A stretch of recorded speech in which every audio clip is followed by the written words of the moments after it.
ஐயா சுரல கொஞ்சம் நெல்லியா, எங்கெங்கயோ சுத்திட்டு எத்தனையோ இடத்த பார்த்துட்டு அத்தனையும் உனக்கு பிடிக்காம போச்சு. உன் பயணம் இப்ப கூட நிக்காம தான் ஓடுது. வயசு பைய உனக்கு ஈடு கொடுத்து என்னால ஓட முடியல. உன்னால முடிஞ்ச அளவுக்கு ஓடு, உனக்கு பிடிச்ச இடமா தேடு. என்னால இந்த இடத்தை விட்டு இனி ஒரு எட்டு கூட வைக்க முடியாது. நான் இங்கேயே தங்கிக்கிறேன், இப்படியே ஒரு நிலையத்தை வாங்கிக்கிறேன். என்ன மட்டும் தயவு செஞ்சு விட்டுறியா? என்னமா நீயும் இப்படி சொல்ற? கைலாயத்தை விட்டு கிளம்பும் போதே பூலோகத்துல எனக்கு துணையா நீ இருப்பேன்னு சொல்லித்தானே அப்பா அனுப்பி வச்சாரு. நீ என்னடான்னா என்ன எங்க வேணாலும் போ, நான் இங்கதான் இருப்பேன்னு சொல்ற. நீ இல்லாம நான் எங்க தான் போறது? நீயே சொல்லு. உங்க அப்பா சொன்னது உண்மைதான் ராசா.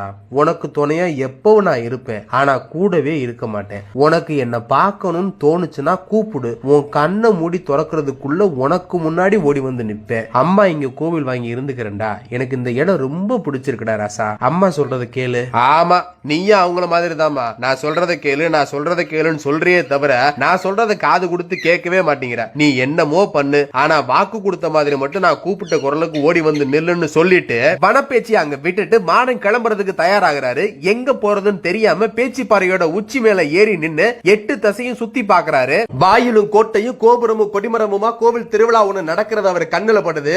ஆவலா ஓடி அந்த இடத்தை தேடி ஆசையா வந்து பாக்குறாரு. கொட்டாரக்கர பகவதி அம்மனுக்கு 8வது நாள் தேரோட்டம் படு விமர்சையா தேர் ஊர் சுத்தி வருது. தேருக்கு மேல சிங்க கொடி பறக்குது. பகவதி அதுல அம்சமா ஏறி உட்கார்ந்து வாரா. அம்மா கொடி பறக்கிறத பார்த்துட்டு மாடனுக்கு மட்டற்ற மகிழ்ச்சி பறக்குது. மக்கத்துல 8 நாள் காத்திருந்து ஏமாந்து போனது மாதிரி இங்க நடந்துடக்கூடாதுன்னு நினைச்சுக்கிட்டு தான் வந்த செய்தியை வெளியே சொல்ல அவர் வழக்கம் போல தான் விளையாட்ட ஆரம்பிக்கிறாரு. போற வரவனை புடனில் அடிச்சு வேடிக்கை பாக்குறவனை விழா எலும்புல மிதிச்சு சூழி பொண்ணையும் கன்னி பொண்ணையும் செல்லமா அடி அடிச்சு கொடிமரம் ஏறி கோட்டையை அசைச்சு அலப்பற பண்ணி பாக்குறாரு. பகவதி கண் பார்வை மாடம் பக்கம் திரும்பவே இல்ல. ஊரு சுத்தன தேரு கோவில் வந்து சேருது. சாம பூஜை நடக்கையில கற்பூர தீபமேத்தி தாயவளுக்கு காட்டையில தட்ட பறிச்சு பூசாரி செவிலுகிளிய ஒத்த அடி அடிச்சு மறைஞ்சு போக அடி வாங்கின பூசாரி சுத்தி முத்தி பார்த்து ஆள் இல்லாம போக பயந்து போய், ஆத்தா பகவதி, என்னைக்கும் இல்லாத திருநாளா இன்னைக்கு ஏமா உன் கோட்டைக்குள்ள இப்படி எல்லாம் நடக்குது? நீயே கதின்னு உருகி உன்னை பணிஞ்சு பண்ண பூஜைக்கெல்லாம் எனக்கு கிடைக்கிற வெகுமானம் இதுதானா?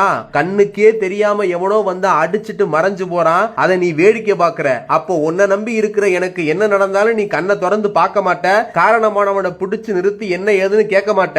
இப்படியே நீ இருந்த உன் கோவில் வாசலுக்கு வரமாட்டேன், உனக்கு பணிவிடை எதுவும் செய்ய மாட்டேன். ஏண்டா பூசாரி, எனக்காக சேவை பண்ணுற உனக்கு ஒண்ணுன்னா நான் கேட்க மாட்டேனா? என் மேல உனக்கு இருக்க நம்பிக்கை அவ்வளவுதானா? என் கோட்டைக்குள்ள வந்து போனவன நான் நிறுத்தி கேள்வி கேட்கிறேன். நீ கவலைப்படாம போயிட்டு வான்னு பூசாரிய அனுப்பி வச்சுட்டு பகவதி ஊர்காவல் கிளம்புறா. அம்மா தேடி வர்றான்னு தெரிஞ்சு பச்சை குழந்தையா மாறி நின்னு ஊரடங்கு நேரத்துல 4 வீதி மத்தியில சுடலமாட விளையாடுறா. ஊர் சுத்தி வர்ற பகவதிக்கு ஒத்தையில நிக்கிற பிள்ளைய பார்த்து கோபம் எல்லாம் குறைஞ்சு போய் கனிவு கொண்ட வார்த்தையோட, யாரடா தங்கம் நீ இங்க என்ன பண்ற? பிறந்த ஊர் எது, வளர்ந்த ஊர் எது, வந்த ஊர் எது, வாழ்ந்த ஊர் எது, பெத்தவன் யாரு, பேரு வச்சவன் யாரு, கூட பிறந்தவன்லாம் யார் யாரு? நானாமா? பிறந்தது கைலாயம், வளர்ந்தது தில்லைவனம், பெத்தெடுத்தவ பார்வதி, பேரு கொடுத்தவன் பரமசிவன், பசியாத்தி வளர்த்தவ வனப்பேச்சி, தஞ்சமென வளப்போர்க்கு பிள்ளை என வந்தேனம்மா உன்கிட்ட. பார்வதி பெத்தெடுத்து பரமசிவன் பேரு வச்ச பிள்ளையாடா நீ? உன் பேரு என்னடா தங்கம்? மாயாண்டி சுடலமாடம்மா. என் அக்கா வெத்த புள்ள எனக்கும் புள்ளதாண்டா நீயே. இனி எங்கேயும் போவேனா. என் கோவில் கோட்டைக்குள்ள ஈசானத்து மூலையில பூட்டி கிடக்கிற 7 கிடார திரவியத்தை நீயே காவ காத்து பாத்துக்க. உனக்கு என்னென்ன வேணுமோ அத்தனையும் அம்மா பண்றேன். ரொம்ப சந்தோஷம்மா.